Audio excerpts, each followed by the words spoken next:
Hey guys, hope you are doing well. Welcome to AgriSilby. आज हम बहुत सारे फ्लोरिकल्चर के एमसीक्यू डिस्कस करेंगे. So be attentive, be an optimist. Let's start. So vernalization क्या है? देखिए, हम बचपन से मतलब प्लस टू साइंस से हम पढ़ते आ रहे हैं वर्नालाइजेशन क्या है, पर ऐसा ऑप्शन हमने नहीं देखा है. देखिए, option very close related to each other, तो आपको सही ऑप्शन चुनना बहुत ही ज़्यादा डिफिकल्ट होगा. ओनली कोल्ड ट्रीटमेंट या फिर ओनली मॉइस्ट ट्रीटमेंट या फिर both cold and moist treatment. हमने पढ़ा है कोल्ड ट्रीटमेंट. मीन्स यहाँ पे ए ऑप्शन होने का चांसेस है और सी होने का चांसेस है. बी एंड डी एलिमिनेट हो जाएगा. तो फिर you try to answer. The answer is in next slide. So the answer is option C, both cold and moist treatment. आप पूछेंगे both cold and moist treatment कैसे होगा? Cold treatment तो हमने पढ़ा था, मॉइस्ट कहाँ से आया वो मैं बता देता हूँ. क्लियरली एक्सप्लेन करूंगा क्यों है. आप यहाँ पे पढ़ सकते हैं, ये चीज सारे के सारे चीज लिखा गया है. देखिए, जो वर्नालाइजेशन एक्चुअली होती है वो फ्लावरिंग के लिए हम करते हैं, ओके. पर वो कहाँ पे किया जाता है? इम्बीवाइड सीड्स और यंग सीडलिंग्स और बॉड्स. देखिए, इम्बीवाइड माने it means imbibition process involved. Imbibition कैसे होता है आपको पता है? मॉइस्चर होगा या फिर वाटर होगा तो फिर सीड क्या करेगा? एब्जॉर्ब करेगा, तो इम्बिबेशन प्रोसेस होगा. तो इम्बिबाइड सीड एंड यंग सीडलिंग को हम वर्नालाइजेशन ट्रीटमेंट देके फ्लावरिंग स्टेज में लेते हैं, ओके. एक्चुअली वर्नालाइजेशन क्यों होता है? हम वेजिटेटिव ग्रोथ से रिप्रोडक्टिव ग्रोथ करना चाहते हैं, तो हम वर्नालाइजेशन करते हैं. तो टेम्परेचर बहुत ज़्यादा कम किया जाता है, around 1 to 5 degree Celsius, okay.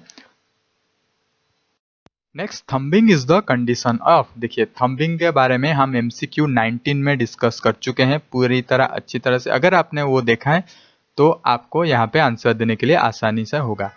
तो ये होगा आंसर इन्फ्लोरेसेंस. हमने फाइलोटैक्सी क्या है, इन्फ्लोरेसेंस क्या है, थंबिंग कहाँ पे पाया जाता है, किस तरह थंबिंग करते हैं, ये सारे के सारे चीज़ हमने जानते हैं.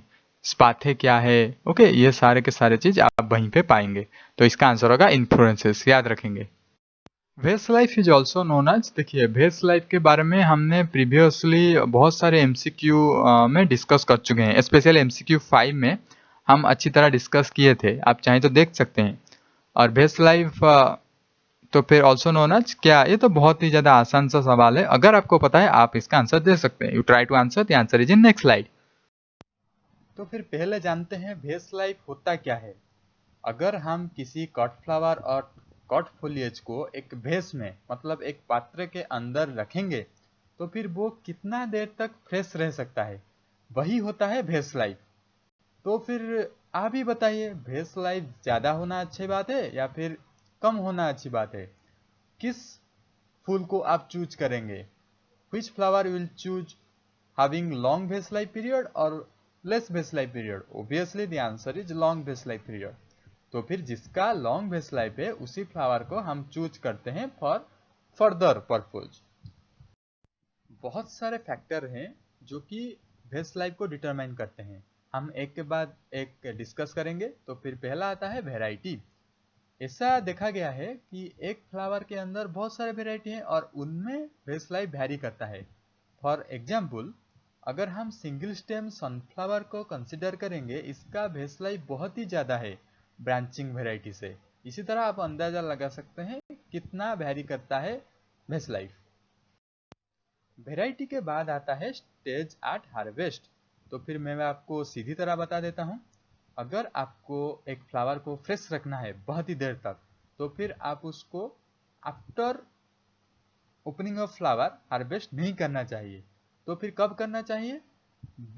Before fully open of that flower you should harvest, okay. ये बात आपको याद रखने हैं कि फ्लावर के फुली ओपन होने से पहले आपको हार्वेस्ट कर लेना चाहिए और उसको वाटर में डुबा देना चाहिए, क्योंकि बहुत देर तक फ्रेश रहता है फ्लावर. और एक चीज आप कर सकते हैं, आप कुछ फ्लोरल प्रिजर्वेटिव भी ऐड कर सकते हैं. शुगर. शुगर एक मेन कंपोनेंट होता है वो फ्लोरल प्रिजर्वेटिव में, जो कि फ्लावर को सस्टेन रखने में मदद करता है. उसके बाद आता है time of day at harvest. वो तो सबको पता है क्योंकि हम जानते हैं फ्लावर को कब हार्वेस्ट करना चाहिए. The perfect time obviously in the morning and in the evening, not in the Noon, because Noon time temperature बहुत ही ज़्यादा होता है, वो एवापोरेशन करता है वगैरह वगैरह, आपको तो सब पता ही होगा क्योंकि हम ऑलरेडी MCQ 5 और 6 में ये बात डिस्कस कर चुके हैं। टाइम कैसे अफेक्ट करता है एक फ्लावर को, टेम्परेचर भी अफेक्ट करता है बेस्ट लाइफ ऑफ फ्लावर को। कैसे, मैंने जस्ट आपको बताया कि आप फ्लावर को कब मॉर्निंग और इवनिंग में हार्वेस्ट कर सकते हैं सो दैट टेम्परेचर लेस होगा।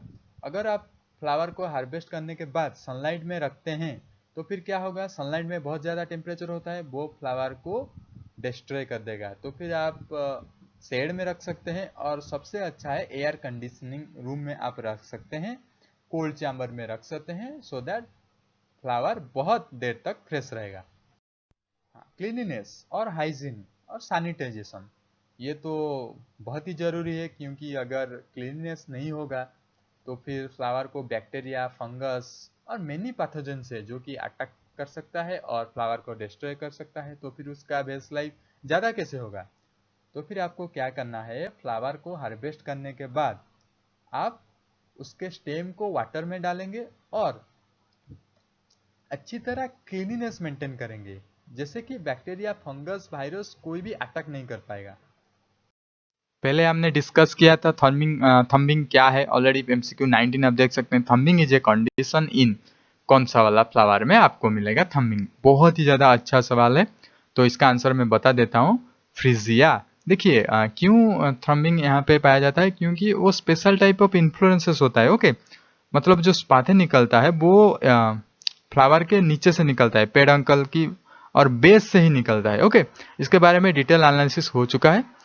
तो देखिए क्राइसैंथेमम हमने डिस्कस कर चुके हैं क्लियरली, वहीं पे थंबिंग नहीं आता है।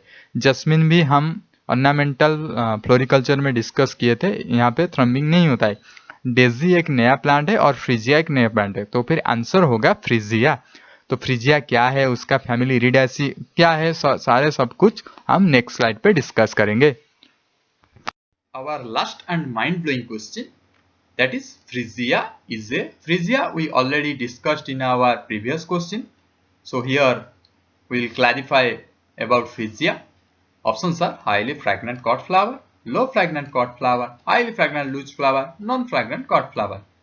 Already we discussed Frisia comes under cord flower, so the option C is eliminated. Then remaining option 3.